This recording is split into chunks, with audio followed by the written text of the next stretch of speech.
Assalamu alaikum, let's explore this Islamic topic together. Hey, so, you know how we were talking about Persian culture the other day?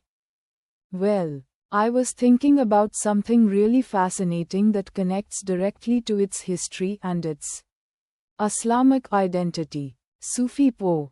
It's not just pretty words. It's a huge part of understanding Persia's journey within Islam. Think about it. Islam spread across vast territories. Right? But it didn't just take root, it blended. It absorbed, and was absorbed by, the existing cultures.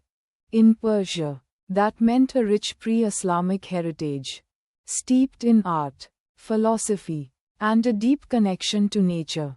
Sufism, the mystical branch of Islam, became this incredible bridge between the religious fervor of the new faith and the existing Persian soul.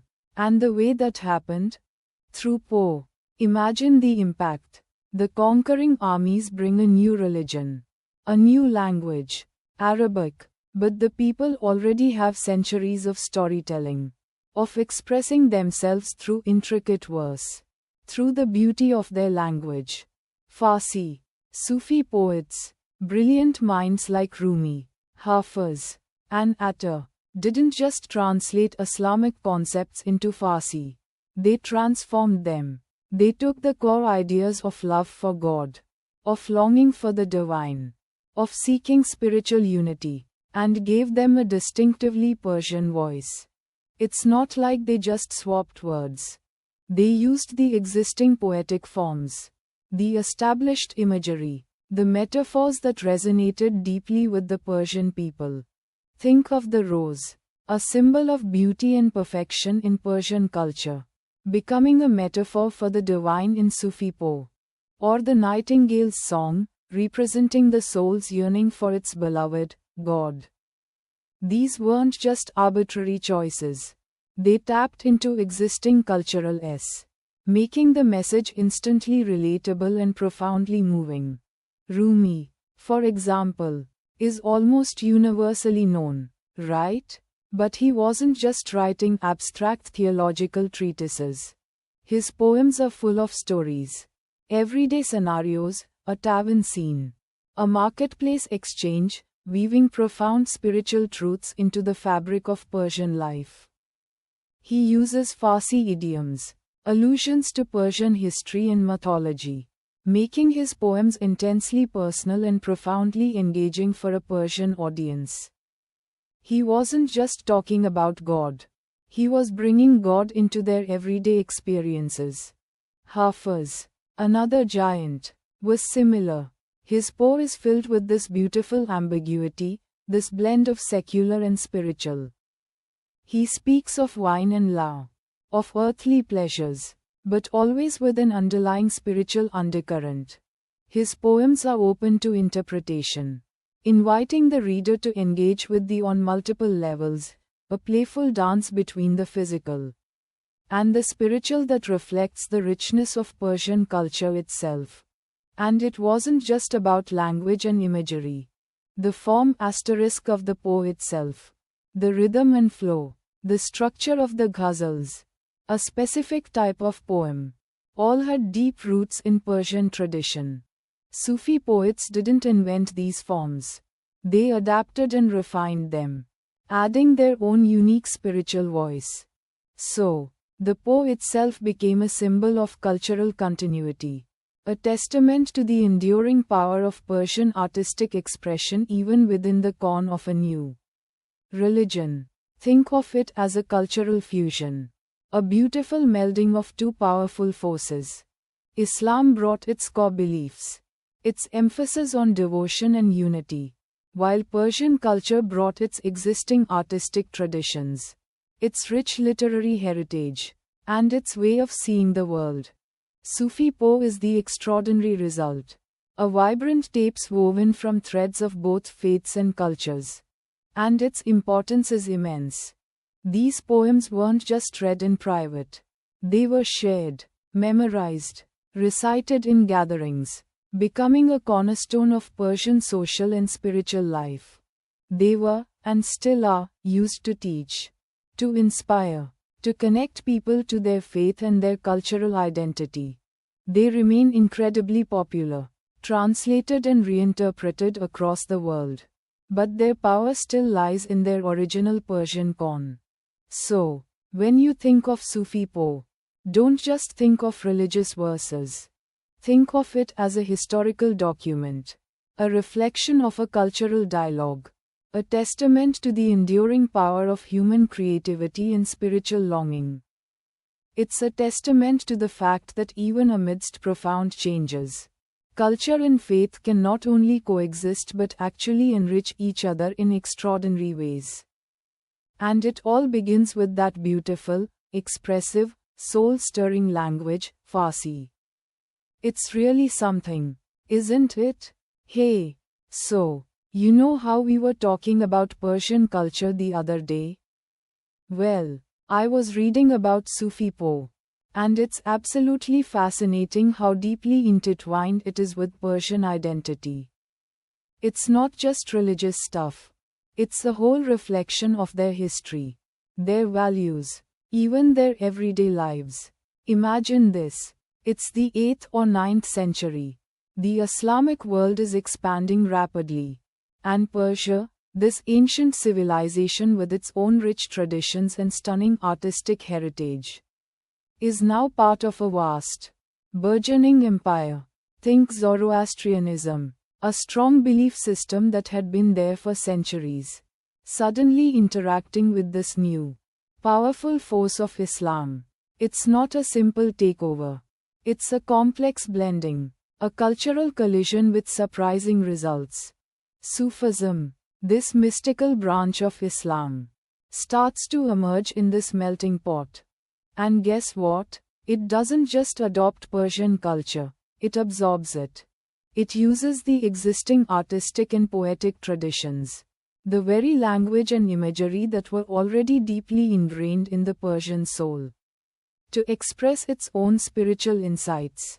It's like they found the perfect vessel to pour their newfound spiritual understanding into. Before this, Islamic poem was already developing its own style, drawing on Arabic traditions, of course. But in Persia, things took a different turn.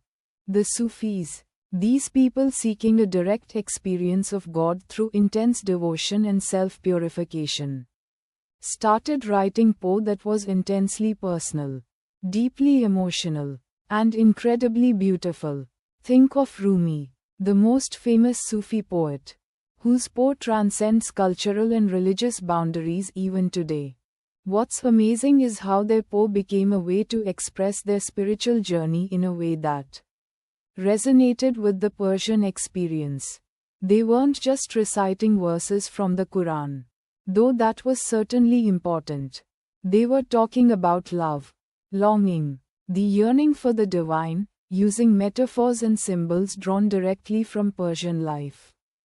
The gardens, the wine, the beloved, all these familiar images took on new meaning, representing the soul's quest for union with God. Think of the rose. For instance, in Persian culture, the rose is a symbol of beauty, love, and perfection. Sufi poets used the rose to represent the divine beauty, the ultimate object of their love and longing. The garden itself became a metaphor for the spiritual path, a journey towards enlightenment. And the beloved, often portrayed as a human figure, became a symbol of God, the ultimate of love and fulfillment.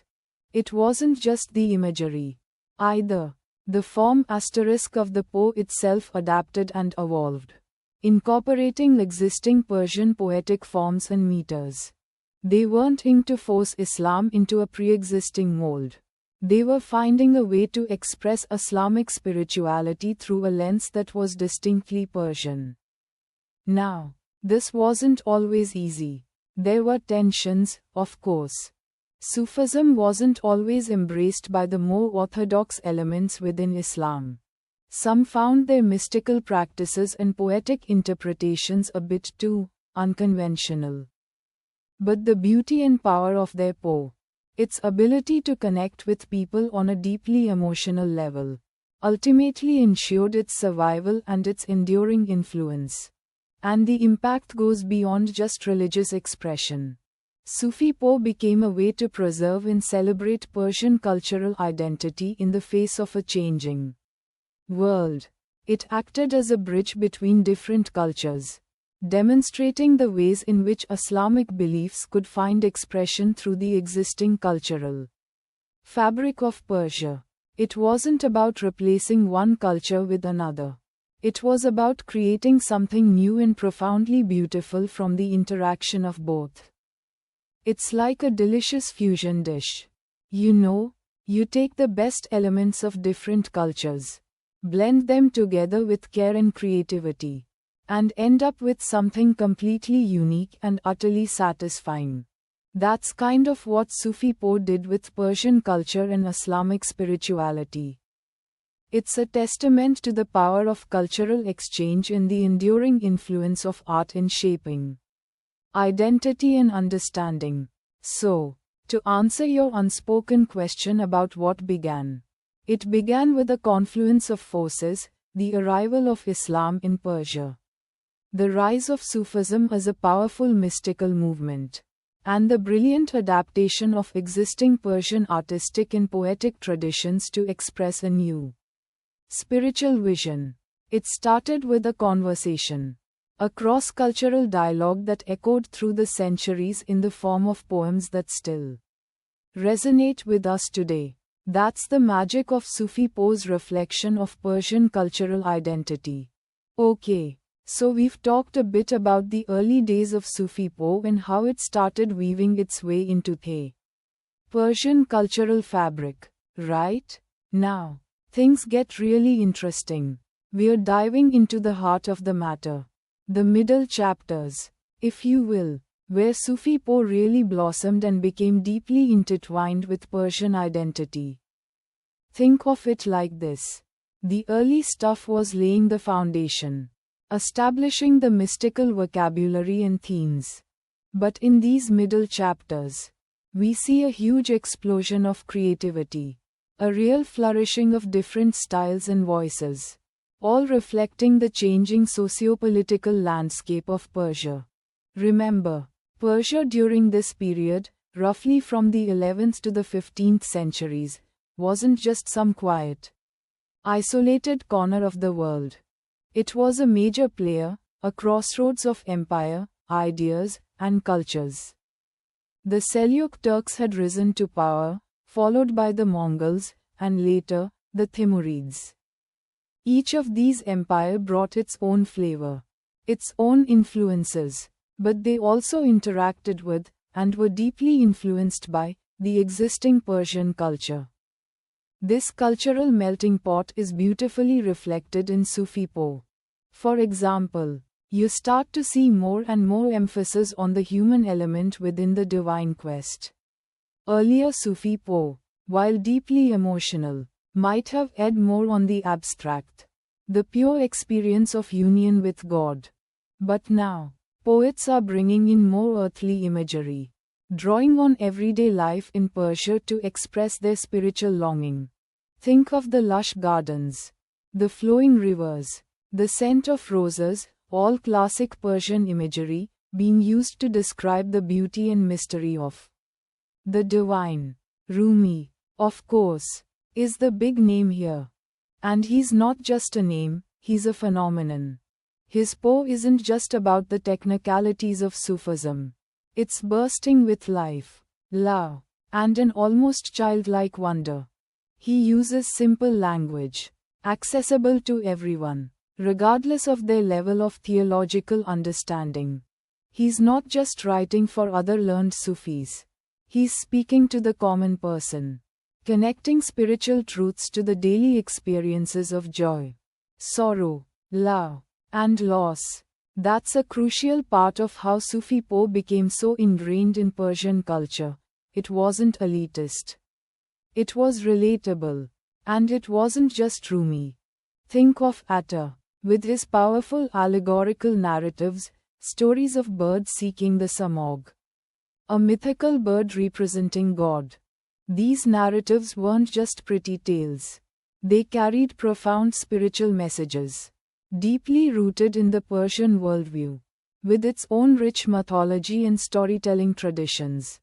Attar's stories, filled with mystical symbolism, resonated deeply with Persian audiences, enriching their understanding of Sufism while retaining their cultural identity.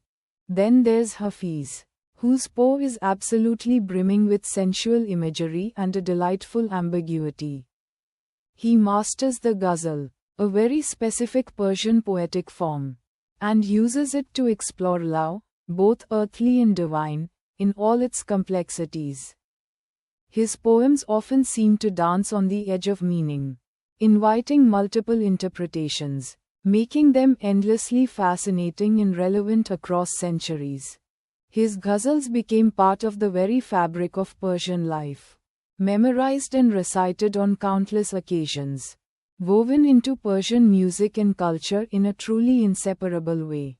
The beauty of it is that these poets weren't just reflecting Persian culture.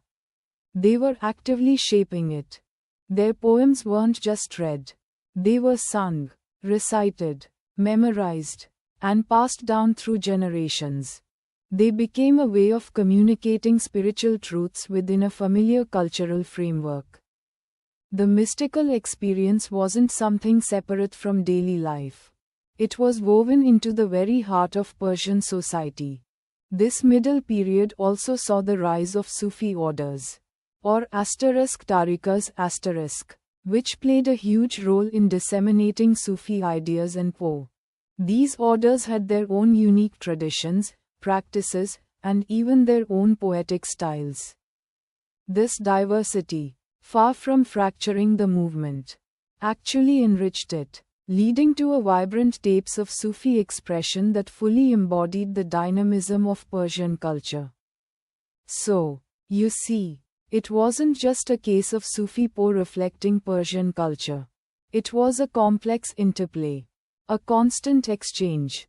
Persian culture provided the language, the imagery, the forms. Sufism provided the spiritual framework. The result was something truly unique and magnificent, a body of poe that continues to resonate with people across the globe. Even today, it's a testament to the enduring power of both the Sufi message and the rich tapes of Persian culture. We'll delve into the later periods and the impacts of later historical events soon. But for now, let's just appreciate this incredible middle ground where everything seemed to come together so beautifully. Okay, so we've been talking about Sufi poe and how deeply it's woven into the fabric of Persian culture. Right? It's not just pretty words. It's a whole reflection of their history, their beliefs, their struggles, and their aspirations. And as we wrap this up, thinking about how it all concludes, well, it doesn't really conclude in a neat little bow. You know, it's more like a river flowing into the sea, constantly evolving, always changing, but leaving behind a vast and powerful legacy. Think about it. Sufi poe emerged in Persia during a period of immense cultural flourishing. A golden age, really. The Abbasid Caliphate, with its center in Baghdad, was fostering intellectual and artistic pursuits. Persian scholars and artists were at the forefront of this blossoming. And Sufism, with its mystical interpretations of Islam, found fertile ground in this environment. It wasn't just a religious movement. It was a philosophical one, grappling with profound questions of existence, the nature of God, and the search for spiritual truth. And Persian poets, with their incredible mastery of language and imagery, became the perfect vehicles for expressing these complex ideas. Rumi, of course, is the giant, the undisputed king. His poems are still read and chanted today, centuries after he lived, because he managed to capture the yearning for the divine in a way that transcends cultures and languages. His Masnavi, a sprawling epic poem, isn't just a collection of stories. It's a profound exploration of the human condition, infused with Persian folklore, wisdom traditions, and deeply personal experiences. He used everyday language, relatable imagery, whirling dervishes, the tavern, the beloved, to express the most abstract spiritual concepts. This was hugely important. It made Sufism accessible to a wider audience, beyond just the religious scholars. And Rumi wasn't alone. Other poets like Hafiz, Attar, and Sadi built upon this tradition, each adding their unique voice and perspective. Hafiz, with his lyrical style and often ambiguous verses, became a beloved figure across Persia. His poem interpreted in countless ways, often used for divination and finding meaning in daily life. His poems are full of references to Persian gardens, wine, a symbolic representation in Sufi thought, not literal intoxication, and the beauty of nature, all reflecting the deep-rooted connection Persians have with their land and its bounty. Attar, on the other hand, aired on moral and spiritual tales, using allegory and symbolism to guide readers on the path to enlightenment. He took the richness of Persian storytelling and used it as a vehicle for Sufi teachings. So, the conclusion isn't a specific moment in time. Instead, it's a gradual evolution. As Persian culture itself evolved, so did the expression of Sufism through Poe. The Safavid dynasty, for example, with its embrace of Shia Islam, saw a shift in emphasis. But Sufi Poe continued to thrive, adapting and reflecting the changing social and political landscape.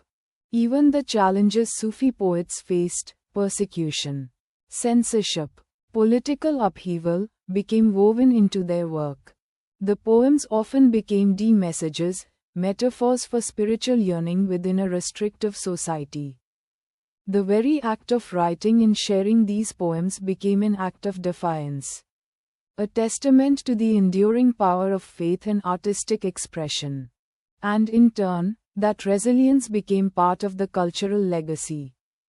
The poems became a way to remember, to resist, to keep the spirit alive through generations of oppression or change. What's fascinating is how Sufi Poe managed to bridge different worlds. It drew from the rich tapes of Persian pre-Islamic traditions, incorporating elements of Zoroastrianism and other beliefs into its mystical interpretations of Islam. This fusion created a unique form of expression that couldn't be found anywhere else. And that syncretism, that blending of different cultural and religious influences, is central to understanding the poem's lasting impact.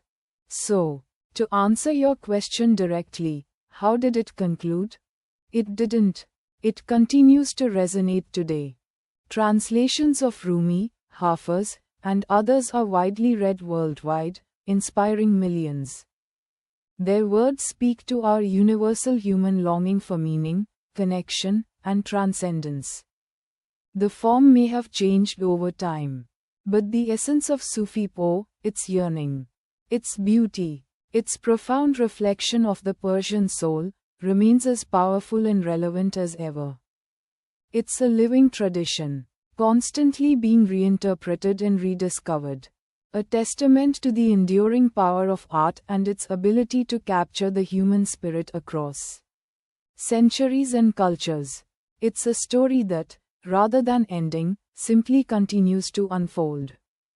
Hey, so, you were asking about Sufi Poe and how it reflects Persian culture, and what that means for Muslims today? That's a really fascinating question. And it opens up a whole world. Honestly, it's not just poems. It's a window into a specific time and place, and the way those things shaped the spiritual movement. Think about it. Persia, or Iran as we know it today, has this incredibly rich history, right? Centuries of empire, amazing art, architecture, and then Islam arrives. It's not a simple, And then everything changed, scenario, though. Islam blended with the already existing Persian culture in a beautiful, sometimes messy, but ultimately profound way. Sufism, that mystical branch of Islam, really became the heart of that fusion. Before we delve into the poem itself, let's set the stage. Imagine yourself in, say, the 11th or 12th century. The Seljuk Empire is flourishing, a powerful kingdom stretching across vast swathes of Central Asia and the Middle East. It's a time of intellectual and artistic ferment. Scholars are translating Greek-s. Philosophical debates are raging, and there's a huge blossoming of literature and art.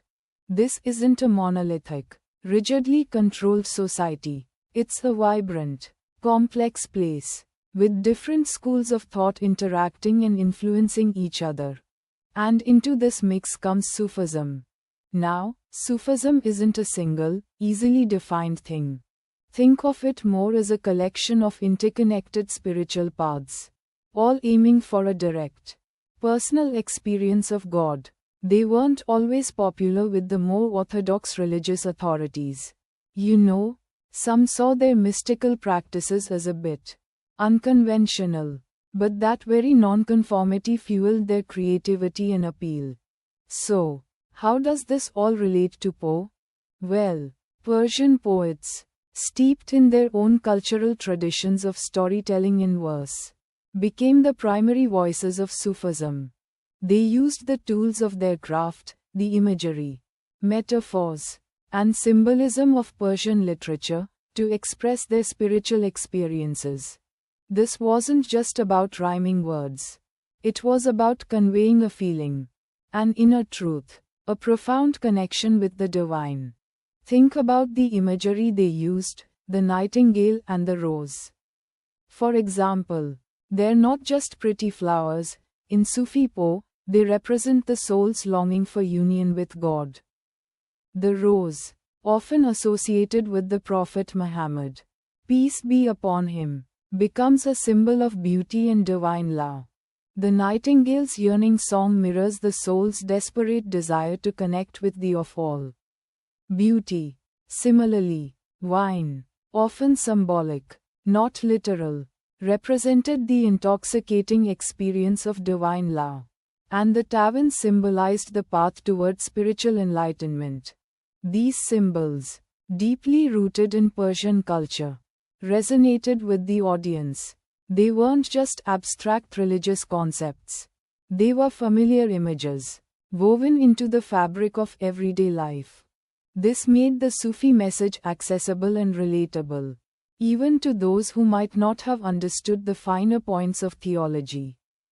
It's like using a familiar song to express a new idea. The melody makes the new message easier to grasp and remember. Now, what does all this teach Muslims today? A lot, actually. First, it highlights the incredible diversity within Islam. Sufism shows us that there are many paths to God, many ways of experiencing faith. It reminds us not to be too rigid in our interpretations, to embrace the richness and complexity of our spiritual heritage. Second, it underscores the importance of cultural con in understanding religious expression. Sufi Poe isn't just a collection of verses. It's a product of a specific time and place, shaped by Persian culture and history. Understanding that con enriches our appreciation of the Poe and its message. It teaches us to be sensitive to the cultural nuances embedded in our religious traditions and to approach them with respect and understanding. Third, the Poe's enduring power reminds us of the timeless nature of spiritual yearning. The longing for connection with God, the desire for inner peace. These are universal human experiences that transcend time and culture. Sufi Poe, in its beautiful and evocative way, captures these yearnings, reminding us that the search for meaning and purpose is a journey we all undertake. Reading Rumi, Hafiz, or Attar today still speaks to the soul. even though the corn has changed dramatically. Finally, and crucial, the poe's emphasis on love, compassion, and service to humanity is a powerful message for our times. Sufism emphasizes the importance of selfless love, not only for God but for all creation. In a world often marked by division and conflict, the Sufi message of unity and compassion offers a powerful antidote. It reminds us of the shared humanity that binds us together, transcending differences of faith, culture, and background. So, in short, Sufi poe's reflection of Persian cultural identity teaches Muslims today, and really anyone who engages with it, the importance of communal understanding, the beauty of diverse spiritual expressions, the timeless nature of the human spiritual journey, and the powerful message of love and compassion. It's a testament to the enduring power of art and spirituality to bridge cultures and inspire hope. It's far more than just poems. It's a conversation across centuries. A beautiful blend of faith and culture, continuously whispering wisdom to those who listen. Goodbye, may Allah bless us all. That's our discussion for today.